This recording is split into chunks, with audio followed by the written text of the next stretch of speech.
es el equivalente a la propiedad. Entonces estamos transmitiendo la propiedad de un bien de una persona a otra. ¿Cómo están integrados? ¿Cómo está integrada esta familia de contratos? Está integrada por el contrato de compraventa, la permuta y la donación. Estos contratos, compañeros, son contratos antiquísimos que se iniciaron casi al inicio de la humanidad misma, porque tienen que ver con el intercambio de bienes, en esto que vemos, la transmisión de la propiedad de una persona a otra, y eso, como hemos de saber, en la historia de la humanidad, la transmisión de mercadería ha sido objeto importante de la humanidad en sí. Entonces, son contratos que tienen mucho tiempo. La compraventa, pues, es un contrato que tiene desde la época primigenia que se presentaba, no digamos la permuta, que la permuta es una versión actual de lo que era el trueque o el intercambio. Entonces, que se daba una cuestión por otra. Entonces, de esta manera lo que se está tratando de obtener es la propiedad de un bien. Dentro de la compraventa, que es el tema que el primer contrato que vamos a abordar, hay muchas particularidades, pero básicamente es aquel contrato por medio del cual una persona llamada o denominada vendedor traslada la propiedad de un bien a otra denominada comprador a cambio del pago de un precio. Eso está establecido en el artículo 1790 del Código Civil. Veamos el artículo 1790, por favor, compañeros. Dice el artículo 1790. Por el contrato de compraventa, el vendedor transfiere la propiedad de una cosa y se compromete a entregarla. Y el comprador se obliga a pagar el precio en dinero. Entonces, de esta manera, tenemos en nuestra legislación la conceptualización de lo que es la compraventa.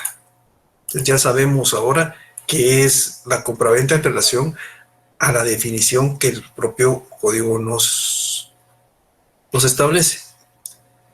Veamos cuáles son las características de este contrato. Primero que nada, el contrato es consensual. Hemos de recordar los elementos comunes, esenciales comunes de los contratos, que son para todos los contratos, y la compraventa no es la excepción, donde estaba el consentimiento, que es decir, cuando las voluntades llegan a un acuerdo para poder llegar a una meta en común, a un propósito.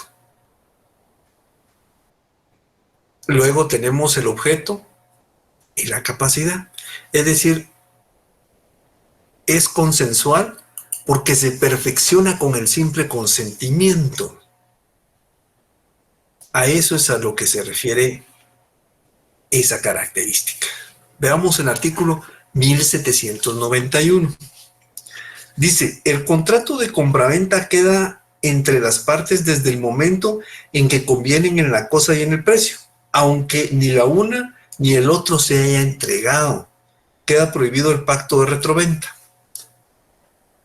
Entonces podemos ver aquí que con el consentimiento, basta con el consentimiento para que se perfeccione el contrato. ¿Qué es el pacto de retroventa, compañeros? El pacto de retroventa es cuando dentro del contrato se establece que el bien se volverá a vender al vendedor que transmitió el bien. Yo soy un vendedor y vendo mi casa a mi hermano, pero de ahí hago constar dentro del contrato que él me tendrá que vender nuevamente la casa a mí en un periodo de tiempo determinado. Entonces eso no es permitido. No se debe de consignar eso, ese pacto no se debe de establecer dentro del código, dentro del contrato. Entonces, a eso es a lo que se refiere este artículo. El contrato de compraventa es bilateral, compañeros. Eso quiere decir que el contrato tiene derechos y obligaciones para ambas partes, de manera recíproca. O sea, el vendedor tiene como obligación entregar el bien y el comprador tiene como obligación pagar el bien. Entonces, el derecho que va a tener el vendedor es que se lo paguen y el derecho que va a tener el comprador es que le entreguen el bien. Entonces, se dan cuenta que hay derechos y obligaciones recíprocas que se generan del mismo contrato. Entonces, por eso se le considera como un contrato bilateral. El artículo 1576 que señalamos aquí hace referencia de una manera escueta, pero sí hace referencia a que tienen prestaciones recíprocas. Y también refiere a que en determinado momento el contrato de compraventa deberá realizarse en escritura pública. Leámoslo. Dice, los contratos que tengan que inscribirse o anotarse en los registros, cualquiera que sea su valor, deberá constar en escritura pública. Sin embargo, los contratos serán válidos y las partes pueden compelerse recíprocamente al otorgamiento en escritura pública si se establecieran esos requisitos esenciales por confesión judicial del obligado o por otro medio de prueba escrita. Entonces, fíjense que a diferencia del contrato de mandato o del contrato de sociedad que es obligatorio que se desarrolle en escritura pública, el caso de la compraventa depende de qué es el objeto, depende de qué es lo que se está transmitiendo. Si es un bien inmueble, deberá de realizarse en escritura pública porque la obligación es inscribirlo posteriormente en el registro correspondiente. Entonces, por eso es que debe de desarrollarse en escritura pública. Entonces, eso es de tenerlo en consideración. Pero básicamente el contrato tiene también como característica esencial que es bilateral, el contrato de compra-venta. Es oneroso, compañeros. ¿Por qué es oneroso? Porque se debe de pagar en efectivo. Perdón, se debe de pagar el precio, ya sea en efectivo o de otra manera. Pero hay un precio que debe de pagarse. El precio debe de establecerse en dinero. Entonces, puede pagarse en efectivo, puede pagarse a través de cualquier otro medio. Entonces, eso es de tenerlo también en consideración. Y, por último, el contrato de compraventa puede ser de tracto sucesivo o de tracto instantáneo. ¿Qué quiere decir tracto sucesivo? Tracto sucesivo es cuando hay una etapa tras otra, inmediatamente después de la otra. Y tracto instantáneo es cuando solo hay una etapa, un solo acto. Entonces, ¿qué quiere decir esto? Quiere decir que puede ser de tracto sucesivo, es decir, puede pagarse en abonos o puede pagarse al contado, porque al contado es en un solo acto que se desarrolla el contrato. En cambio, el pago en abonos es a través de diferentes etapas, ¿verdad? Entonces, básicamente las características que tiene el contrato de compraventa son 4. Primero, es consensual, se perfecciona con el consentimiento. Es bilateral, ambas partes tienen derechos y tienen obligaciones. Es oneroso, debe de pagarse el precio en dinero. Y puede ser de tracto sucesivo o de tracto instantáneo.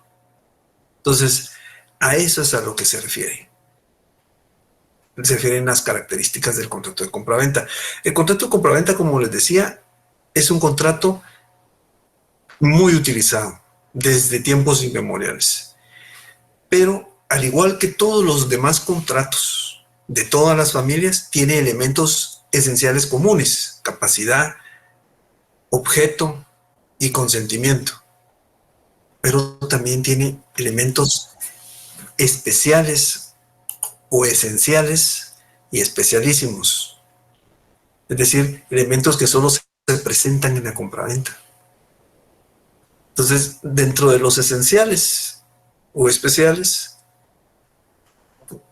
hay dos elementos y que se deben de considerar porque derivado de estos se constituyen las obligaciones que tiene tanto el comprador como el vendedor.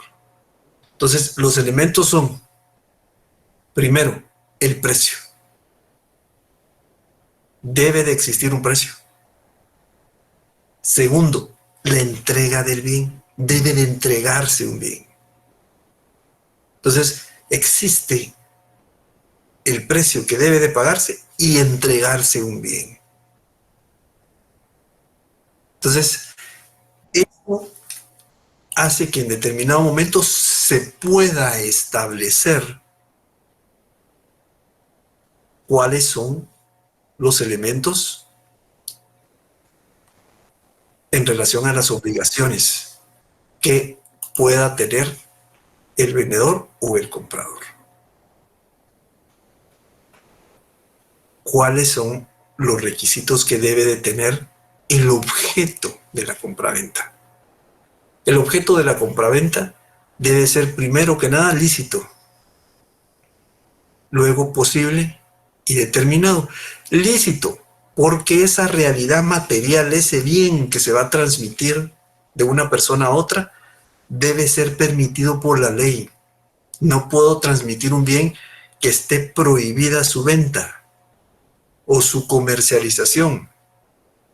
Por ejemplo, un estupefaciente o algo así que yo quiera vender, tiene que estar permitida su venta. Segundo, debe ser posible. Yo en algún momento les puse el ejemplo derivado de una lectura que tuve hace algún tiempo sobre la venta que se realizaba de algunos terrenos en la Luna de nuestro satélite natural, la Luna, por algunos países que tienen la tecnología para poder viajar a nuestro satélite, ¿verdad? Pero todavía creo que falta que la tecnología se afine un poco como para que se pueda disponer ya de territorios fuera de nuestro planeta. Entonces, el artículo decía que se estaba vendiendo, se estaba como lotificando, o que se pretendía lotificar, vender, disponer de terrenos en la Luna. Pero nuestros días, eso es bastante complicado. Entonces, el objeto, si fuera ese de un contrato, no sería posible. No se puede ejecutar. Y por último, tiene que ser determinado. Tiene que determinarse. Nosotros tenemos que saber exactamente qué es para poder calcular el precio. Entonces, eso es de tenerlo también en consideración, ¿verdad? El objeto de la compraventa, esa realidad material, esos bienes que son objeto de la transmisión de dominio, deben de ser lícitos, posibles y determinados. Ahora, en relación al precio, el precio tiene que tener ciertos requisitos. Recordemos que el precio es un elemento esencial, especial, ¿verdad?, de la compraventa. Primero, tiene que ser en dinero. Retomemos la lectura del artículo 1790, o más bien dicho, repitámosla. Dice, por el contrato de compraventa, el vendedor transfiere la propiedad de una cosa y se compromete a entregarla. Y el comprador se obliga a pagar el precio en dinero. Entonces, el precio esencialmente debe ser en dinero, ¿verdad? Hay un aspecto bien especial y es que muchas veces existe precio mixto, es decir, se paga una parte a través con otro objeto y una parte en dinero.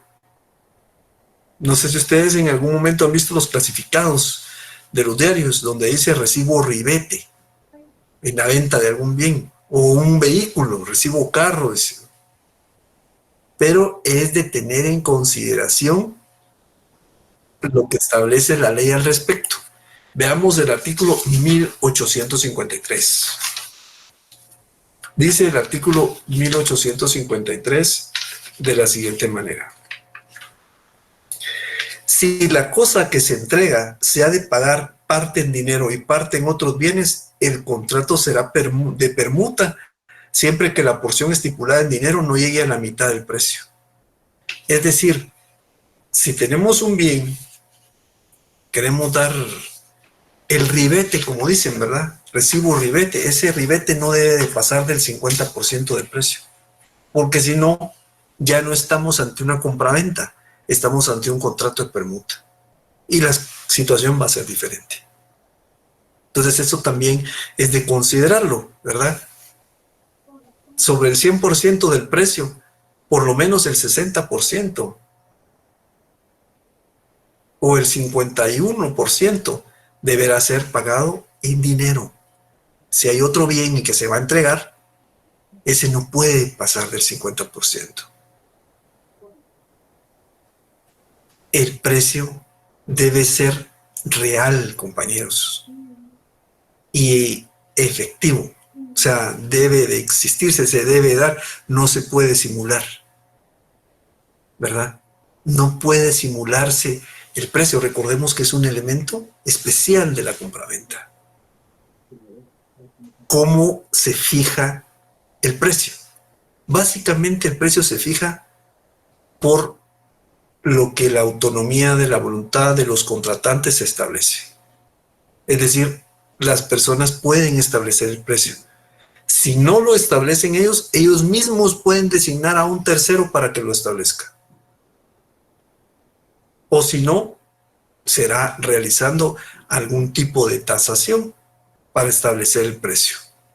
Pero veamos lo que dice la ley. Veamos nuestro artículo 1796 del Código Civil. Dice, no hay compraventa si los contratantes no convienen en el precio. Ya vimos que esto es algo esencial, ¿verdad, compañeros? O en la manera de determinarlo. Pueden convenir en que el precio lo fije un tercero. Si éste no quiere o no puede hacerlo, el contrato quedará sin efecto. Recordemos que el precio es un elemento esencial. Pero si la cosa fuera entregada, se presumirá que las partes han aceptado el precio corriente que tenga en el día y lugar en que se hubiera celebrado el contrato, o el precio medio en caso de diversidad de precios. Veamos ahora el artículo 1798.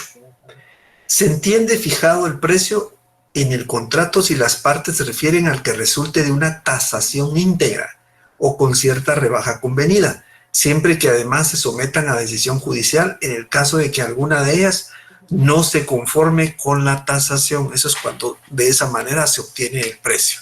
Puede obtenerse también de una pública subasta. Entonces, esas son las maneras en las cuales el precio puede establecerse, pero básicamente el precio se establece básicamente por lo que las partes establezcan, ¿verdad? Los contratantes. Entonces, recordemos que esto es como ya lo he dicho varias veces, es un elemento esencial, al igual que la entrega del bien. Entonces, por eso es que debe de plantearse de una manera concreta, y es primordial que se plantee para que el contrato pueda realizarse, pueda llevarse a cabo o nazca la vida jurídica. Veamos ahora la siguiente diapositiva, compañeros. Aquí tengo en esta diapositiva una serie de artículos que refieren a situaciones bien especiales, básicamente cuando existe impedimento en la venta o en la compra, que debemos de considerar, especialmente lo establecido en el artículo 1794. Ese, por favor, ese artículo subrayenlo, compañeros.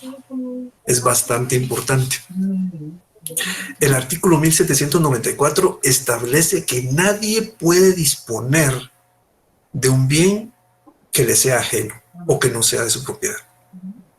No puede venderlo porque no es de él y se le deducirán daños y perjuicios, entre otras cosas.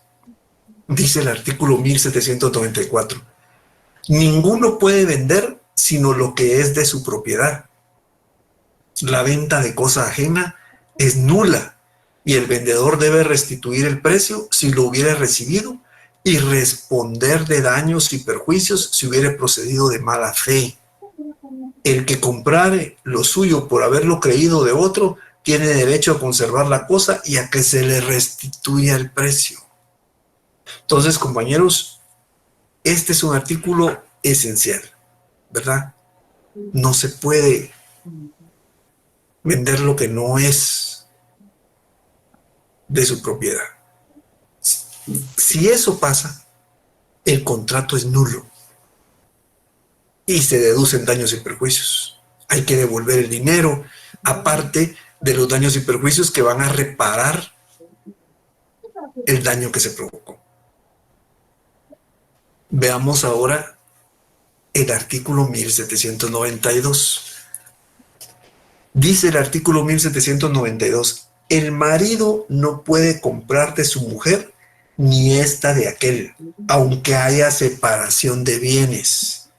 No quedan incluidas en la prohibición las adjudicaciones en pago entre cónyuges por razón de liquidación de la sociedad conyugal.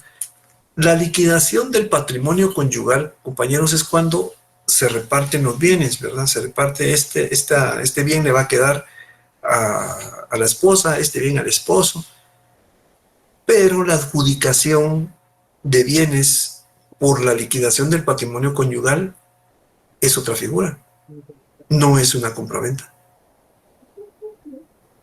Entonces, si lo van a desarrollar a través de una compraventa, esa figura sí tiene en determinado momento una prohibición expresa por parte de la ley. Entonces el artículo 1792 establece que entre los cónyuges no se puede efectuar ninguna compraventa. No se puede. Entonces es de tenerlo también en consideración. Es otra de las prohibiciones que la ley establece en relación a determinadas circunstancias. El artículo 1793, compañeros, ese artículo también establece una serie de limitaciones en relación a comprar. El artículo 1793 dice lo siguiente: no pueden comprar por sí ni por interpósita persona, primero, los depositarios, los administradores de bienes, los que tengan bajo su administración o cuidado.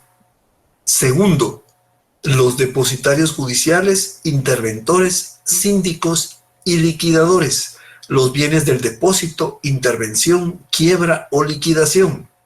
Tercero, los jueces y demás funcionarios o empleados, los abogados, expertos, procuradores y mandatarios judiciales, los bienes que son objeto de los expedientes o diligencias en que intervienen. Cuarto, los corredores y martilleros jurados, los bienes cuya venta se hace con su intervención, y los notarios, los bienes cuyas actas de remate autoricen. Quinto, el mandatario, los del mandante sin el consentimiento expreso de éste. Y sexto, el albacea, que es el administrador de la mortual, en relación a los bienes, los de la testamentaría, mientras no estén aprobadas las cuentas de su administración. Básicamente son los bienes que están bajo el resguardo de algún funcionario o de alguna situación en específico. Esos no se pueden, en determinado momento, no los puede comprar, porque de alguna manera tiene algún interés sobre los mismos. Entonces no se puede en determinado momento desarrollar la compra de estos bienes. Entonces en estas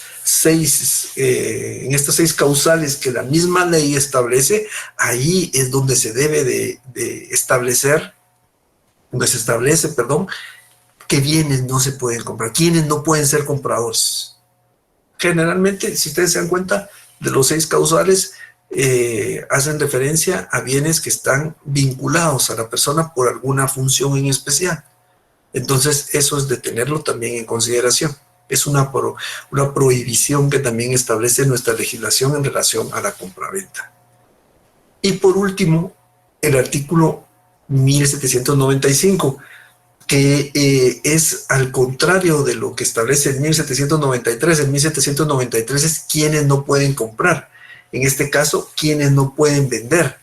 Entonces, el artículo 1725 establece: los representantes de menores, incapaces o ausentes y los depositarios, administradores, interventores o liquidadores no pueden vender los bienes que tengan a su cargo, sin llenar previamente las formalidades que para cada caso señala la ley. Supongamos el caso de un menor de edad, quien está ejerciendo la patria potestad, quiere disponer de un bien que pertenece a un menor. Entonces tendrá que tramitar un proceso de utilidad y necesidad para que se le dé la autorización correspondiente. Una vez se le dé esa autorización a través del Estado, a través de la Procuraduría General de la Nación, entonces ya podrá disponer del bien del menor.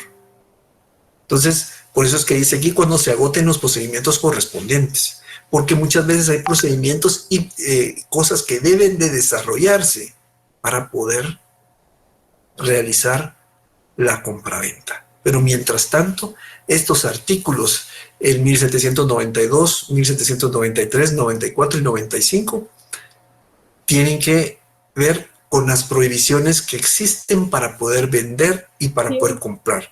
En especial, compañeros, el artículo 1794, que es el que impide que se pueda vender cualquier cosa que sea ajena, de la cual yo no tenga el dominio sobre la misma, es decir, no tenga la propiedad de la misma. Entonces no puedo disponer de ese bien. Vamos a la siguiente situación. Ya habíamos platicado sobre los elementos esenciales que tiene la compraventa. El precio, ya vimos que tiene que ser el dinero, y la entrega del bien. Esos son los elementos básicos. Pero derivado de eso, se producen obligaciones correspondientes. Primero, abordemos las obligaciones del vendedor. Primero, tiene que entregar la cosa, tiene que entregar el bien. Yo voy a vender una casa, tengo que entregarla, a cambio de que me paguen el precio, claro está. Entonces, pero esa es mi obligación, entregar la cosa. Luego, se debe de garantizar la pacífica y útil posesión de la cosa. ¿Qué significa esto, compañeros? Significa que debe de garantizar que el bien se encuentre en buenas condiciones, que no tenga limitaciones, que no tenga anotaciones o gravámenes vigentes. O si los tiene, deberá de decírselos, establecerlos al comprador. Esto tiene que ver plenamente con el saneamiento. ¿Se recuerdan de esa figura, compañeros? El saneamiento por vicios ocultos y el saneamiento por evicción. Les pongo un ejemplo. Resulta que cerca de mi casa hay una persona que tiene un carro. Y el carro está muy bonito. Y de repente se acerca y me dice: mire, yo le vendo el carro. Yo veo que usted tiene interés. Y el precio es bastante favorable. Y le pregunto: mire, ¿tiene algún tipo de limitación, anotación o gravamen? ¿O está sujeto a algún proceso judicial? Y me dice que no. Entonces vengo yo y lo compro. De repente, a los 2 meses, han trabado embargo en contra del vehículo. ¿Y por qué? Porque lo que pasa es que la persona no lo había pagado y ya lo habían demandado. Entonces ahí están interrumpiendo la pacífica y útil posesión que yo tengo sobre el bien. Porque no me lo garantizó al decirme: mire, lo que tiene es esto y esto. Si usted lo acepta comprar así, no hay ningún problema. Entonces, esa es una obligación del vendedor. De igual manera pasa con los vicios ocultos.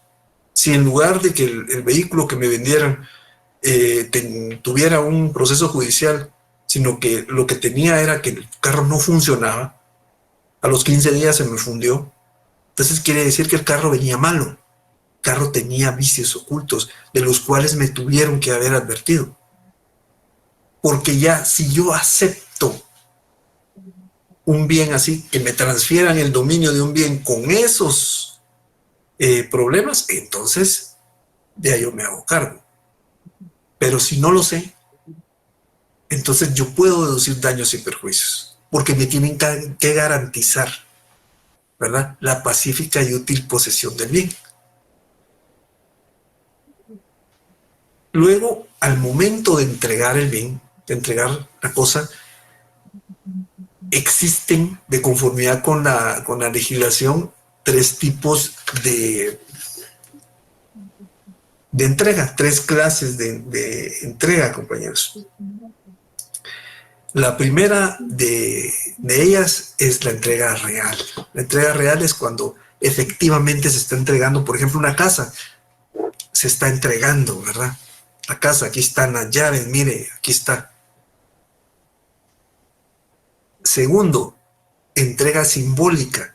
La entrega simbólica se da cuando se utilizan algún tipo de símbolo para representar la entrega de la casa. No sé si se han dado cuenta que en algunas situaciones me entregan unas llaves gigantes, ¿verdad? O un cheque gigante para hacer constar que se le está entregando. En este caso, volvamos al ejemplo de la casa. Como se está entregando la casa, es una llave gigante, aquí está. Aunque lo están haciendo en un acto separado y no le están dando todavía el acceso a la casa. Pero ese es un símbolo que representa la entrega del bien. Y por último, está la entrega legal, cuando se establece de qué manera se va a entregar de conformidad con la ley. Entonces esas son las tres formas que existen en la entrega del bien. Y esto es parte de las obligaciones que tiene el vendedor, porque tiene que entregar el bien que está transmitiendo en propiedad, porque ya no va a ser de él, ¿verdad? Y a cambio le están entregando el pago del precio, le están dando el dinero.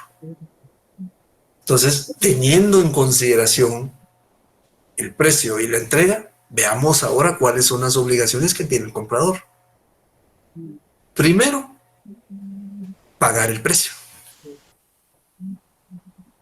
Tiene que pagar el precio de la manera como lo establecieron, como en determinado momento dentro del contrato se estableció.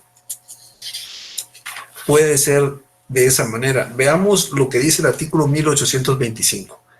La obligación principal del comprador es pagar el precio en el día, lugar y forma estipulados en el contrato. A falta de convenio, el precio debe ser pagado en el lugar y momento en que se haga la entrega de la cosa. Luego, tiene que recibir el bien, tiene que recibir la cosa. Entonces, el artículo 1803 establece lo siguiente. Cuando se estipula que la cosa debe ser entregada en lugar determinado, la compra se entiende celebrada bajo condición de que la cosa llegue a su destino. Es decir, debe de entregarse el bien. Y si lo está comprando, lo tienen que recibir. Entonces, de esa manera, se ajusta el contrato, porque son los elementos esenciales que tiene. Y con eso se cumple con el consentimiento, la capacidad y el objeto. Debe de pagar interés cuando corresponda. Si en determinado momento la compraventa genera intereses, deben de pagarse. Si en determinado momento la compraventa no se ha entregado el bien, pero no se ha pagado, puede generar intereses, debe de pagarse. Veamos el artículo 1826, por favor, compañeros. Dice, artículo 1826, el comprador que no ha pagado el precio y ha recibido la cosa está obligado al pago de intereses en los casos siguientes. Primero, si así se estipuló en el contrato. Segundo, si la cosa produce frutos o rentas. Y tercero, si fuere requerido judicial o notarialmente para el pago. Entonces, bajo estas condiciones es cuando se establece que debe de pagarse intereses. Veamos ahora la siguiente diapositiva, compañeros. Formas que establece nuestro Código Civil en relación a la compraventa. La compraventa es un contrato extenso, compañeros. Es un contrato que tiene básicamente la transmisión de un bien a cambio del pago del precio, pero tiene varias situaciones que pueden presentarse de conformidad con las condiciones en las cuales se esté desarrollando. Fíjense que lo primero que habíamos abordado era la compraventa de cosa ajena, que eso está prohibido. ¿Claro? El artículo 1794. No se puede. Y si se hace, se van a deducir daños y perjuicios y se tendrá que devolver el precio que se pagó. Porque no puedo disponer de un bien que no es mío. No tengo el dominio. No tengo la propiedad. Entonces no lo puedo transmitir. Entonces, esa es una de las primeras formas que la ley establece, nuestro Código Civil. Luego tiene la compraventa de cosa presente. La compraventa de cosa presente es cuando en determinado momento estoy vendiendo, estoy disponiendo de un bien y lo tengo en ese momento. Voy a vender mi casa. Sí, tengo mi casa, si quiere la vamos a ver, mire, y aquí está, la vendo en tanto y usted me va a pagar en tal fecha y yo le transmito en propiedad el bien inmueble. Pero ahí está en ese momento, existe en ese momento. Ahora existe otra, que es la cosa futura. Es decir, algo que en ese momento no está, pero va a estar a futuro. Veamos el artículo 1805, compañeros, de nuestro Código Civil. Dice el artículo 1805. Pueden venderse las cosas futuras antes de que existan en especie y también una esperanza incierta. Igualmente pueden venderse las cosas o derechos litigiosos o con limitaciones, gravámenes o cargas siempre que el vendedor instruya previamente al comprador de dichas circunstancias y así se haga constar en el contrato. Entonces, ¿qué quiere decir esto, compañeros? Quiere decir que se van a vender, se pueden vender las cosas que en su momento no están. Volvamos al ejemplo de la casa. En la actualidad, uno puede comprar una casa sin que la misma todavía esté construida. Entonces, a futuro, se puede establecer en qué momento se va a entregar la casa ya construida. Se vende en planos, dice. Es que la van a comprar en planos. Realmente es una compraventa de cosa futura, porque todavía no existe. Entonces, es también de tenerlo en consideración porque se puede disponer de algo que no existe todavía. La compraventa de derechos litigiosos, compañeros. La compraventa de derechos litigiosos o cosas que estén bajo litigio. Puede ser que el derecho que yo tenga en un proceso judicial pueda disponer de él, pueda venderlo. O un bien que sea objeto de un proceso judicial. Una casa, por ejemplo, donde se haya trabado embargo y se quiera disponer. Yo podría vender una casa que esté dentro de un proceso judicial, tal y como lo dice aquí la ley. Dice, igualmente pueden venderse las cosas o derechos litigiosos o con limitaciones, gravámenes. Entonces, en determinado momento yo puedo decir, bueno, voy a vender esta casa, pero la casa tiene una limitación o la casa tiene una anotación, tiene un embargo. Entonces yo puedo, media vez establezca, es como la garantía de la pacífica y pública posesión, media vez yo establezca qué es lo que tiene, qué es lo que afecta al bien inmueble. Mire, tiene una limitación, mire, tiene un embargo, tiene una servidumbre. Entonces, o se hipotecó. Si yo establezco eso y el comprador lo acepta así, no hay ningún problema. A menos que, hay algunas excepciones en relación, por ejemplo, a los gravámenes, cuando son gravámenes hipotecarios de tipo bancario.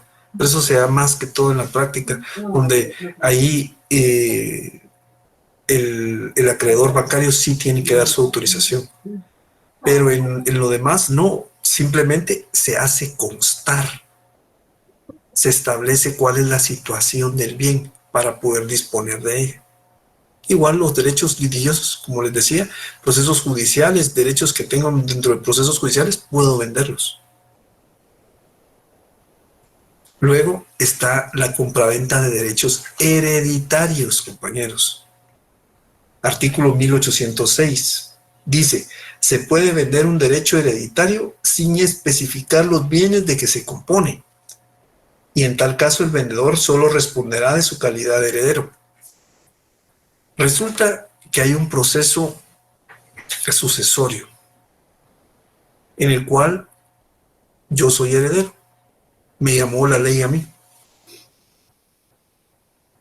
Pero muchas veces los procesos sucesorios son muy complicados, compañeros, y llevan mucho tiempo.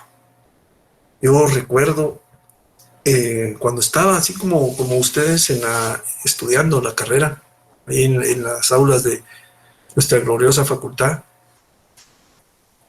que salió una noticia que fue objeto de análisis de un proceso sucesorio que se estaba ventilando en los tribunales de justicia del país, que llevaba más de 40 años. Y es que muchas veces esos procesos se complican por diversas situaciones y se alargan.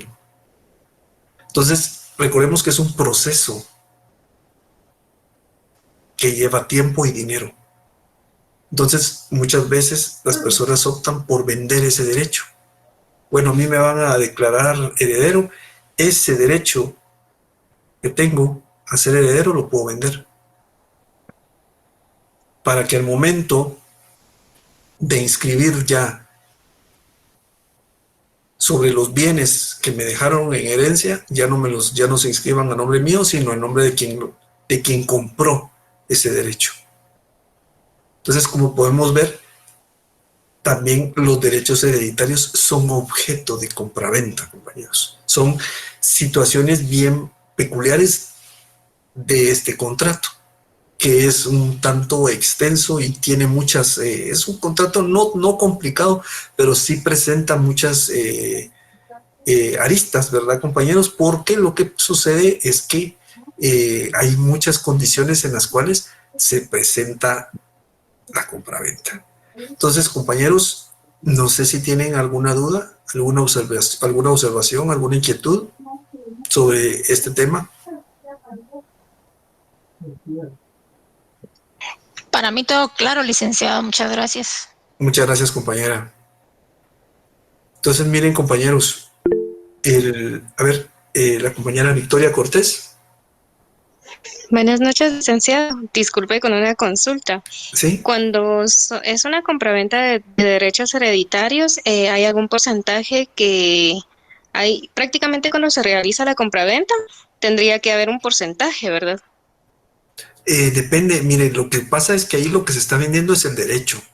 Puede ser que yo sea copropietario de un bien, vaya a quedar como copropietario de un bien. Entonces, lo único que se va a vender es el derecho que yo tengo sobre esa propiedad. Tal y como lo dice aquí el artículo, solo responderá, el artículo 1806 dice en su parte final, el vendedor solo responderá de su calidad de heredero. Supóngase que seamos 3 los herederos y que se nos esté dejando una casa. Entonces, puede ser que los demás herederos sí se quieran quedar con la casa, ¿verdad? Pero en mi caso no. Entonces yo voy a vender nada más el derecho que me corresponde o puedo vender un porcentaje de Ya, ya. conformidad con lo que yo considere. Bueno, voy a vender unos derechos, ¿verdad? Pero yo respondo nada más de mi derecho como heredero, nada más. Ahí quedarían prácticamente como copropietarios, ¿verdad? Para En el- posteriormente ya sería una partición la que se tendría que realizar. exactamente, exactamente. Ya, ya. En este Gracias, caso, en licenciado. el ejemplo que le pongo, porque como son 3 los herederos, suponiendo, ¿verdad? Entonces, pero es cabal, como usted dice. Después de la copropiedad que se instituiría ahí, ya podría realizarse una partición. Muchas gracias, licenciado. A la orden, compañera. ¿Alguna otra duda, compañeros? No, licenciado. Muy bien, compañeros. Entonces, yo les agradezco mucho su atención. En la próxima clase nosotros terminamos lo que es la compraventa y abordamos lo que es la permuta, el contrato de permuta. Entonces, compañeros, que pasen ustedes una feliz noche. Nos vemos el próximo martes, siempre por esta misma vía virtual. Que Dios me los bendiga, compañeros. Pasen feliz noche. Gracias, licenciado. Feliz noche, licenciado. Feliz noche, Chao. compañeros. Feliz noche. Feliz noche, compañeros.